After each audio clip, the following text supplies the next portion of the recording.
एक बार की बात है। कैलाश मानसरोवर में हंस तैर रहे थे। एक हंस आगे था, जबकि कुछ हंस पीछे एक साथ चल रहे थे। तभी माता पार्वती ने कहा, स्वामी, क्या आप बता सकते हैं कि इसमें नर कौन है और मादा कौन है? तब माता पार्वती को देखकर महादेव मुस्कुराए और बोले, स्पष्ट है देवी, जो आगे वाला है वो नर है और जो पीछे बच्चों के साथ है वो मादा है। माता पार्वती ने महादेव की ओर देखा और कहा, प्रभु, अच्छा होना ही सबसे बड़ी परीक्षा क्यों बन जाता है? क्या अच्छाई कोई श्राप है? महादेव मुस्कुराए और बोले, आओ, मैं तुम्हें प्राचीन भारत की एक साधारण स्त्री कल्याणी की कथा सुनाता हूँ। यह कथा तुम्हें बताएगी कि अच्छाई दुर्बलता नहीं, बल्कि शक्ति का सबसे प्रचंड रूप है। अमरावती नगर के एक छोटे से कच्चे मकान में कल्याणी रहती थी। उसका नाम जैसा ही उसका स्वभाव था, वह सबका कल्याण चाहने वाली थी। उसके पिता ने उसे सिखाया था, सहनशीलता ही स्त्री का आभूषण है। कल्याणी का विवाह माधव से हुआ था। माधव बुरा व्यक्ति नहीं था, किंतु वह समाज की उस भीड़ का हिस्सा था जो अच्छाई को कमजोरी समझता था। वह आलसी था और अपनी असफलताओं का दोष सदैव भाग्य या कल्याणी पर मढ़ देता था। कल्याणी भोर होने से पहले उठती, नदी से जल लाती, घर बुहारती, गाय की सेवा करती और फिर रसोई के काम में जुट जाती थी। माधव अक्सर दिन चढ़ने तक सोता रहता था और उठते ही कल्याणी के बनाए भोजन में मीन मेख निकालता रहता था। कभी कहता, तुमने फिर दाल में नमक कम डाला, तुम्हें कोई काम ढंग से नहीं आता। माधव चिल्लाता है। कल्याणी सिर झुकाकर कहती, क्षमा करे, मैं अभी ठीक कर देती हूँ। कल्याणी का संघर्ष केवल घर की चार दीवारी तक सीमित नहीं था। उसका हृदय विशाल था। यदि पड़ोस में कोई बीमार होता तो वह अपना काम छोड़कर उसकी सेवा में लग जाती थी। राह चलते किसी भूखे को अपनी थाली का भोजन दे देती थी। लेकिन संसार का नियम क्रूर था। जितना वह झुकती, लोग उसे और झुकाते। माधव अक्सर कहता, तुम मूर्ख हो कल्याणी, अपना भोजन दूसरों को दे देती हो और घर में अन्न का अभाव है। तुम्हारी यह अच्छाई एक दिन हमें ले डूबेगी। समय धीरे धीरे बीतता गया। माधव की आदतों से उसकी छोटी सी दुकान अब बंद हो गई थी। घर में जो भी जमा पूंजी थी वह समाप्त होने लगी थी। माधव दिन भर जुआ खेलने में लगा रहता था, इस उम्मीद में कि शायद उसका भाग्य बदल जाए। हर रात वह हार कर आता और अपनी हताशा कल्याणी पर निकालता। तुम्हारे कारण ही मेरे घर में लक्ष्मी नहीं रुकती। तुम बहुत पुण्य कमाती हो ना, तो अब कहाँ है तुम्हारा ईश्वर? कल्याणी चुपचाप सुनती। वह अपनी एकमात्र बची हुई निशानी, अपनी माँ के दिए हुए आभूषण बेचकर घर का खर्च चला रही थी। लेकिन एक दिन जब माधव ने उन पैसों को भी छीनना चाहा ताकि वह जुआ खेल सके, कल्याणी का धैर्य डगमगा गया। उस रात वह तुलसी के चौबारे के पास बैठकर फूट फूट कर रोने लगी। उसने आकाश की ओर देखकर वही प्रश्न पूछा जो आज तुमने पूछा है पार्वती। हे ईश्वर, मैंने कभी किसी का बुरा नहीं चाहा। मैंने अपनी भूख मारकर दूसरों को खिलाया। मैंने अपमान के बदले भी सम्मान दिया।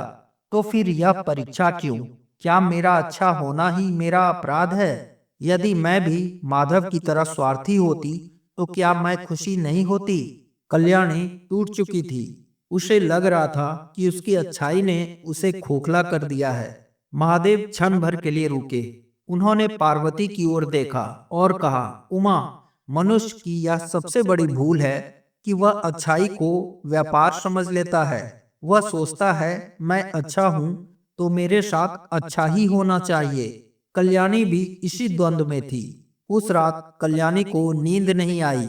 अगली सुबह एक वृद्ध साधु उसके द्वार पर भिक्षा मांगने आया। घर में अन्न का एक दाना नहीं था। माधव नशे में सो रहा था। कल्याणी द्वार पर गई। साधु की आंखों में एक तेज था। कल्याणी ने रूंधे गले से कहा, महाराज, मेरे पास आपको देने के लिए कुछ नहीं है, आप बाद में आइए। तब साधु ने कहा, क्या खाली हाथ लौटाओगी? कल्याणी रो पड़ी और बोली, महाराज, मैं एक अभागी स्त्री हूँ जिसकी अच्छाई ने उसे कंगाल बना दिया है।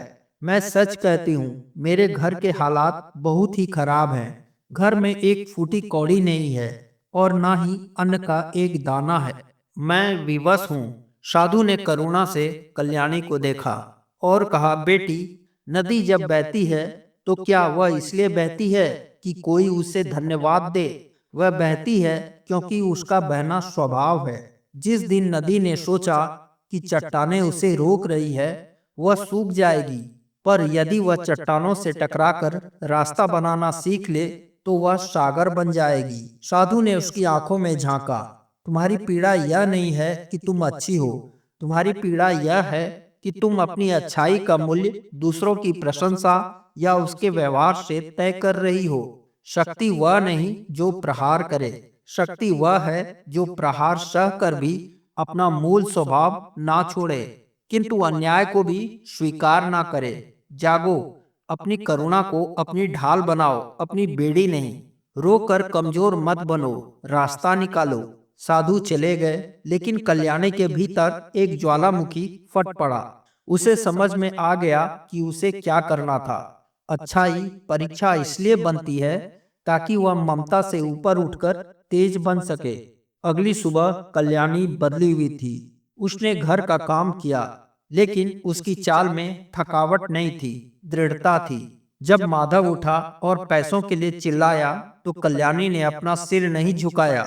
उसने माधव की आंखों में आंखें डालकर शांत स्वर में कहा, नहीं। माधव स्तब्ध रह गया। क्या कहा? कल्याणी ने कहा, मैंने अपने हिस्से का त्याग कर दिया, अब और नहीं। मेरा धर्म परिवार को पालना है, तुम्हारे पाप को पालना नहीं। आज से भोजन तभी बनेगा जब तुम श्रम करके अन्न लाओगे। मेरी अच्छाई मेरी शक्ति है, मेरी लाचारी नहीं। माधव ने हाथ उठाना चाहा, लेकिन कल्याणी के चेहरे पर ऐसा तेज था मानो स्वयं दुर्गा खड़ी हो। वह तेज क्रोध का नहीं, सत्य का था। माधव का हाथ हवा में ही रुक गया। वह उस स्त्री से लड़ सकता था जो रोती थी, लेकिन उस स्त्री से नहीं जो अपनी आत्मबल के बल पर खड़ी हो। कल्याणी ने गांव में जाकर लोगों के कपड़े सिलने और छोटे मोटे वैद्य का काम शुरू कर दिया। उसने किसी से भीख नहीं मांगी।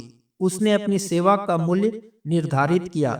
जो लोग पहले उसकी दया का लाभ उठाते थे, अब वे उसके हुनर और स्वाभिमान का सम्मान करने लगे। समय बीतता गया। कल्याणी के घर में अभाव अब भी था, लेकिन दुख नहीं था। माधव ने देखा कि पूरा गांव कल्याणी का सम्मान करता है। वह अकेला पड़ गया था। उसकी उदंडता अब किसी काम नहीं आ रही थी। कल्याणी ने उसे छोड़ा नहीं था, लेकिन उसने माधव की बैसाखी बनना छोड़ दिया था। एक शाम माधव बीमार पड़ा। उसे भीषण ज्वर ने घेर लिया।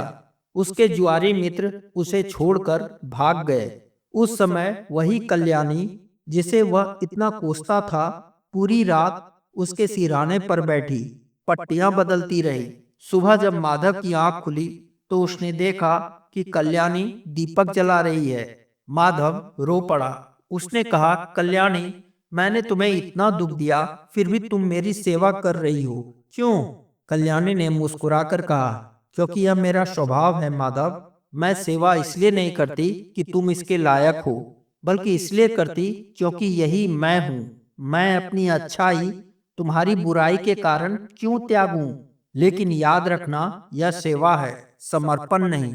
समर्पण केवल ईश्वर और सत्य के प्रति होगा। माधव उस दिन बदल गया।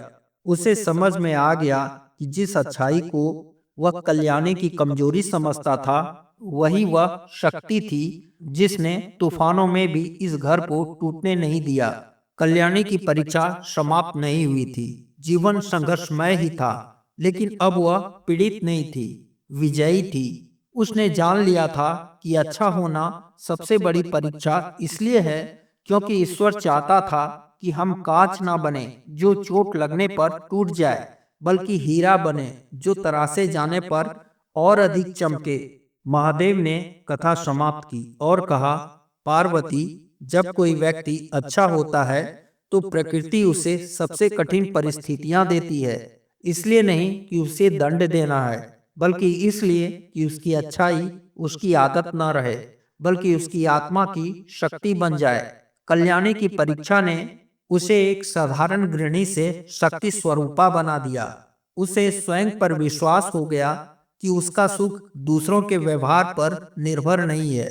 माता पार्वती के मुख पर अब संतोष था।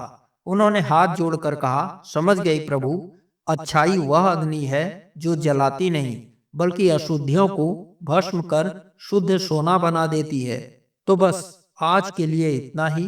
आप इस कहानी से कितने सहमत हैं, कमेंट करें। वीडियो अच्छी लगी हो तो लाइक करें और चैनल को सब्सक्राइब करें। मिलते हैं फिर से एक नई कहानी के साथ। तब तक के लिए जय हिंद, जय भारत।